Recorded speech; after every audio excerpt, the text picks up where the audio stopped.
அந்த மக்கள் பல பேர் வந்து நம்ம இன்னும் வழிநடத்த வேண்டிய இடத்துல இருக்காங்கன்னு சொன்னீங்க. குறிப்பா மேடம் நெறைய விஷயங்கள பதிவு பண்ணிட்டே இருப்பீங்க. ரொம்ப கோவமா தெரிஞ்ச மாரி தெரிஞ்சது. ஒரு மாசத்துல நான் தற்குறின்னு உங்களோட டிபிலாம் மாத்துனேன். அது வந்து நானும் என் ஃப்ரெண்ட்ஸும் சேர்ந்து we created one awareness. Again we want to capitalise on the situation and talk to the people. இப்போ இதில் எத்தனை நாங்கள் கொண்டு வர முடியாத அளவுக்கு ஜனத்தொகையை தற்செயலா சைடு எஃபெக்டாக விஜய் கொண்டு வந்திருக்காரு. We want to talk to those people. அப்போது அவங்களுக்கும் எங்களுக்குமான ஒரே கனெக்டிங் பிளாட்ஃபார்ம் என்னென்னா, அவங்கள தற்கொலைன்னு சொல்கிறாங்க, அது இழிவாக சொல்லப்படுது. நாங்கள் இல்லை, அது தற்கொலைன்றது இழிவு இல்லை, it's okay, everybody is the finger print வைக்காமல் எதுவும் திறக்காது இன்னைக்கு, இதுதானே தற்கொலை, எல்லாம் தற்கொலை தான், இட்ஸ் ஓகே அப்படின்னு we want to change the narrative. We want to talk to those young people.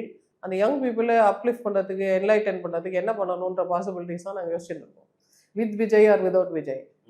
அப்போது இந்த தற்கொலைன்னு சொல்கிறது இருக்குல்ல சார், அது வந்து ஒரு வன்மையாக நம்ம கண்டிக்க வேண்டிய ஒரு மனப்பாங்கு.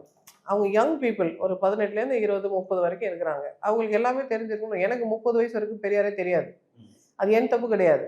நான் எல்லா புக்ஸும் படிச்சிருக்கிறேன், எல்லா விஷயமும் எங்கள் காலேஜே வந்து நம்பர் 1 ஈவேரா பெரியார் சாலையில் தான் இருக்குது. ஆனால் எனக்கு பெரியாரை பற்றி தெரியாது. என் தப்பு இல்லையே, என்கிட்ட நீங்கள் சொல்லலை, நீங்கள் வேலை செய்யலை.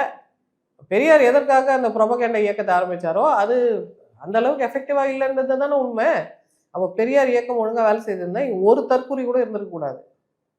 கரெக்ட். அப்போ நீங்கள் எஃபெக்டிவாக இல்லை. சரி பரவாயில்ல, உங்களால் முடிஞ்சது உங்கள் ஜென்ரேஷன் நீங்கள் செய்துட்டீங்க, நாங்கள் வேறு ஜென்ரேஷன் செய்துட்டு போகிறோம். And they're not stopping us. We can do what we want to do. Periyar does not belong to just one person or one organisation. But இப்போ இன்னொரு எதிராளியை வந்து தற்கொலைன்னு சொல்கிறது, உனக்கு அறிவு இல்லை, நீ முட்டாள் அப்படின்னு சொல்கிறது, அது எதை குறிக்குது?